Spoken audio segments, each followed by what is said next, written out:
बिस्मिल्लाहिर्रहमानिर्रहीम। मम्मा वो पेंडू सा है, मैं इससे शादी नहीं करनी। अफ़शा अपनी माँ से कह रही थी। माँ ने प्यार से कहा, बेटी वो तुम्हारा कज़न है, अच्छा लड़का है, क्यों शादी नहीं करनी। इससे अफ़शा ने कहा, वो मम्मा वो पेंडू सा है, ना इसे कपड़े पहनने की तमीज़ है ना बात करने की तमीज़ है, मैं इसके साथ शादी नहीं करूँगी। माँ ने कहा, अफ़शा शादी तो करनी पड़ेगी, तुम राज़ी हो या ना हो। अफ़शा ने अपने कज़न सारिम को कॉल की और कहा, सारिम मैं तुमसे शादी नहीं करना चाहती, तुम शादी से इनकार कर दो। सारिम ने कहा, मैं अपनी माँ बाप की मर्ज़ी के ख़िलाफ़ नहीं जा सकता। अफ़शा ने कहा, मैं तुम्हारे साथ ज़िंदगी भर नहीं रह सकती। सारिम ने कहा, तुम खुद इनकार कर दो, मैं तो कुछ नहीं कहने वाला। अफ़शा ने जब देखा कि इसकी शादी सारिम से कर रहे हैं तो अफ़शा ने खुदकशी करने के लिए घर में बड़ी मेडिसिन की काफ़ी सारी टेबलेट खा ली। जल्दी में अस्पताल ले गए, डॉक्टर्स ने मैदावाश किया, जान बच गई। अफ़शा ने अपनी माँ के साथ हाथ जोड़े, मम्मा मुझ पर रहम करो, मैं इस जाहिल इंसान के साथ नहीं रह सकती। वो भी गांव में। माँ ने कहा, बेटी सोच लो, सब जानते हैं और सारिम बहुत अच्छा लड़का है, क्या हुआ इतना पढ़ा लिखा नहीं है, वो गांव में रहता है तो, लेकिन वो लड़का अच्छा है। अफ़शा के ना चाहते हुए भी अफ़शा की शादी सारिम से करा दी गई। अफ़शा ने बस समझ लिया ज़िंदगी बर्बाद होगी, सारे ख्वाब ख़त्म, सब खुशियाँ जला दी गईं, सब कुछ एक जाहिल इंसान के हवाले किया गया। पहली रात थी। अफ़शा ने सारिम को कहा, सारिम तुम मुझसे शादी करना चाहते थे, शादी हो गई, लेकिन मुझसे दूर रहना। सारिम ने मुस्कुराते हुए कहने लगा, ठीक है। अफ़शा आप अपना इतना गुस्सा क्यों कर रही हैं। अफ़शा ने कहा, तुम मेरी ज़िंदगी तबाह कर दी। सारिम तुम एक डब्बिया खोली, इसमें चमकती हुई अंगूठी निकाली। सारिम ने वो डब्बिया अफ़शा के सामने रखी और कहने लगा, अफ़शा ये गिफ्ट आपके लिए। अफ़शा ने अंगूठी उठाकर साइड पर रख दी और करवट लेकर लेट गई और रोने लगी। सारिम नवाफ़िल अदा करने लगा, फिर अफ़शा के पास लेट गया। यूँ ज़िंदगी का सफ़र शुरू हुआ। अफ़शा का दम घुटने लगा सारिम के साथ। सारिम दिखने में खूबसूरत था, बस ज़्यादा पढ़ा लिखा नहीं था, डिसेंट सा भी नहीं था। अफ़शा मॉडर्न सी लड़की थी। सारिम सुबह उठते ही अफ़शा का माथा चूमता, फिर खुद नाश्ता बनाता। अफ़शा को गुस्सा आता, ये बंदा मुझे इम्प्रेस करने के लिए चक्करों में है। अफ़शा जब सारिम के हाथ का बना खाना खाती, बहुत हैरान होती, इतना मज़े का खाना।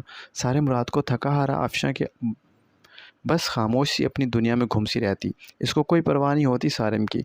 सारिम भी अफ़शा को कुछ ना कहता, घर आकर खाना बनाता, अफ़शा को खिला देता।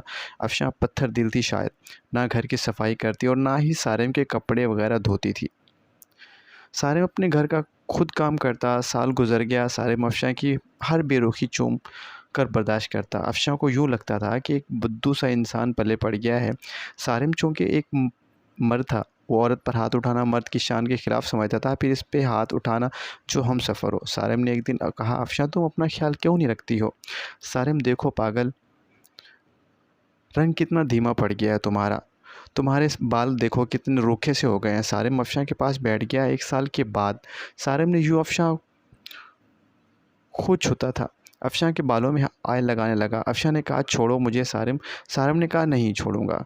अफ़शा ने धक्का दिया, ऑयल सारिम के ऊपर गिर गया। अफ़शा ने जाने लगी। उठकर सारिम ने बाजू पकड़ लिया और साथ बिठा लिया और मुस्कुराते हुए कहने लगा, अफ़शा मैं यूँ ऐसे आपको नहीं देख सकता। अफ़शा ने कहा, मेरा बाजू छोड़ो। सारिम मुझे दर्द हो रहा है। सारिम ने पास बिठाया, ऑयल लगाना शुरू किया अफ़शा के सर में। अफ़शा के सर में ऑयल लगाया, फिर चेहरे पे स्क्रब करने लगा। अफ़शा खामोश बैठी रही। सारिम ने मुस्कुराते हुए कहा, चुड़ैल जाओ अब शावर लेकर आओ और पिंक ड्रेस पहनोगी,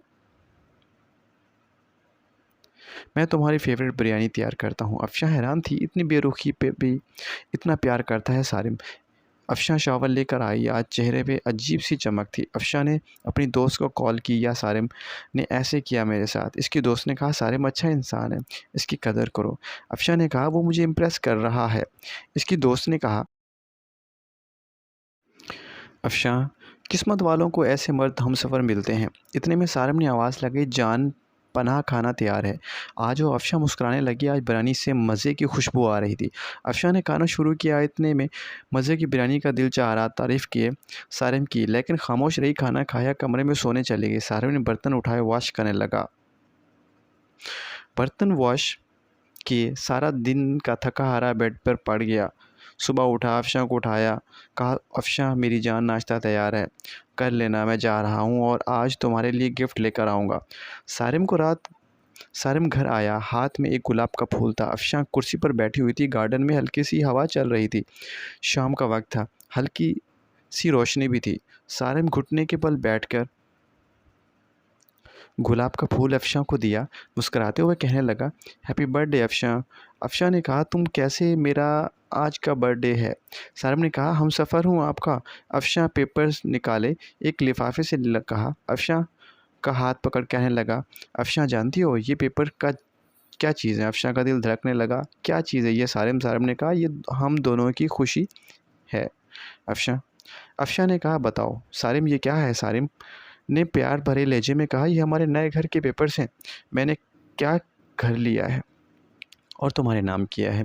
अफ़शां को यकीन नहीं हो रहा था कि अफ़शां ने देखा नया घर, वो भी मेरे नाम। अफ़शां कुर्सी पर बैठ गई, आंखों में आंसू आ गए। सारिम इतनी मोहब्बत। सारिम की आंखों से पहली बार आंसू निकला, छलका था। सारिम ने कहा, कांपती हुई आवाज़ में कहा, अफ़शां एक चीज़ मांगो। अफ़शां ने कहा, हाँ। मैं सर हिला दिया। अफ़शां हमेशा खुश रहना, जानती हो तुम परी सी मासूम सी हो, बहुत प्यारी हो, तुम में बहुत खूबसूरत हो। तुम जैसी हमसफ़र मिली मुझे अफ़शां। हमारी दोस्ती को 2 साल हो गए, शादी को 2 साल हो गए, लेकिन हमने एक दूसरे को सीने से नहीं लगाया। मुझे आज सीने से लगा लो अफ़शां, ना चाहते हुए आज सारिम को सीने से लगा लिया। सारिम ज़ोर से रोने लगा, रोते हुए कहने लगा, ये नहीं पता फिर नसीब हो ना हो। इतना कहकर सारिम कमरे में चला गया। अफ़शां को समझ नहीं आ रहा था कि क्या करे। सारिम को समझती, कितना अच्छा इंसान है, कितना बुरा क्या सलूक किया सारिम के साथ। अफ़शां का दिल चाह रहा था सारिम की बाहों में समा जाऊं। सारिम की बेपनाह मोहब्बत 2 साल में सारिम को इग्नोर करती रही। सारिम फिर भी मुझे चाहता रहा। रात फिर भर अफ़शां खूब रोती रही, देखती रही। कल सारिम के लिए नाश्ता खुद बनाऊंगी, सारिम को अपनी दुनिया की हर खुशी दूंगी, सारिम को अब कभी उदास नहीं होने दूंगी। रात बीत गई, अफ़शां उठी, नाश्ता तैयार किया, बहुत खुश थी। शावर लिया, सारिम के उठने का इंतज़ार करने लगी। काफ़ी टाइम गुजर गया, सारिम ना उठा। कमरे में गई, मोहब्बत से आवाज़ देने लगी, सारिम उठ जाएं, मैंने आज आपके लिए नाश्ता तैयार किया है। सारिम करवट लिए किए सोया था। अफ़शां ने मोहब्बत से सारिम को छुआ, देखा सारिम का जिस्म ठंडा हो पड़ा है। अफ़शां ने आगे बढ़कर हाथ देखा, सारिम के बिस्तर से खून पड़ा था, मुंह से खून निकला हुआ था। अफ़शां चीखने लगी, ज़ोर ज़ोर कर आवाज़ें देने लगी, सारिम उठ जाओ, ये क्या हुआ आपको, उठो ना। मोहल्ले वाले इकट्ठे हो गए, अस्पताल ले गए। डॉक्टर ने चेक किया, देखा सारिम। डॉक्टर ने कहा, मैंने कहा था इसे अपना ख्याल रखो, अपना इलाज करवाओ और किसी को साथ लेकर आया करो, लेकिन शायद ये जीना नहीं चाहता था। अफ़शां ने रोते हुए कहा था। सारिम को डॉक्टर ने एक आह भरी और कहने लगा कि देखो, पिछले 1.5 साल से ब्लड कैंसर था, आज इसका ख्याल रखने वाला कोई नहीं था। मुझे अक्सर कहता था, डॉक्टर साहब मैं किसी के लिए जीऊँ, कोई है ही नहीं जो मुझे अपना कह सके। मेरे घर में इंतज़ार करने वाला कोई नहीं है। कोई नहीं है जो मुझे मोहब्बत से पूछे दिन कैसा गुज़रा। कोई नहीं है जो मुझे कहे आप थक गए हैं, चलो सर दबा दूँ। रात को कमरे में अकेला दर्द से तड़पता हूँ, लेकिन कोई नहीं है जो मेरा दर्द समझे। अफ़शां ज़मीन पर गिर गई। सारिम, ये क्या कर दिया तुमने। सारिम, मुझे माफ़ कर दो सारिम, मैं पागल हो गई थी। सारिम, ना जाओ मुझे छोड़कर। सारिम, मैं मर जाऊँगी सारिम, बिना तुम्हारे। सारिम की लाश सामने पड़ी थी, जो ज़िंदगी में शायद अफ़शां की मोहब्बत को तरसता रहा। अफ़शां सारिम के चेहरे को हाथों में लिए चीख-चीख कर रो रही थी, लेकिन सारिम शायद अब मोहब्बत का वक़्त ख़त्म हो चुका था। सारिम हमेशा के लिए आज़ाद कर गया था अफ़शां को। फ़ारिस तो बस इतना कहता है, किसी के जज़्बात से मत खेलो, किसी को इतना ना सताओ कि वो मर जाए। जब मियाँ बीवी एक दूसरे को समझने की कोशिश करेंगे तो ज़िंदगी आसान हो जाएगी। किसी की कदर करनी है तो ज़िंदगी में करो, बाद में पछताने के अलावा कुछ भी नहीं है।